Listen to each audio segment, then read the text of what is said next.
औज़ुबिल्लाहिमिनश्शैतानिर्रजीम बिस्मिल्लाहिर्रहमानिर्रहीम। अस्सलामु अलैकुम वरहमतुल्लाहि वबरकातुहू। अहकाम शरिया पर अमल का जज्बा। हज़रत अनस बिन मालिक रज़ी अल्लाह तआला अन्हु फरमाते हैं कि मैंने अबू उबैदा बिन जर्राह, अबू तलहा और उबई बिन काब रज़ी अल्लाह तआला अन्हु को कच्ची पक्की खजूर की शराब पिला रहे थे। इतने में एक पुकारने वाला आया और आवाज़ दी कि शराब हराम कर दी गई है। हज़रत अबू तलहा रज़ी अल्लाह तआला अन्हु कहने लगे, ए अंस, उठ और ये शराब का मटका तोड़ दे।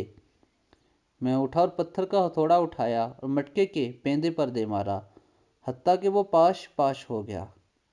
सही मुस्लिम की 1980 नंबर आयत हदीस मुबारक है ये। दोस्तों, इससे हमें इस बात का अंदाज़ा होता है कि शरीयत और नबी करीम सल्लल्लाहु अलैहि वसल्लम के अहकाम को हमें हर चीज़ से बालातर रख के उन पर अमल करना चाहिए। अल्लाह ताला हमें अमल की तौफीक अता फरमाए।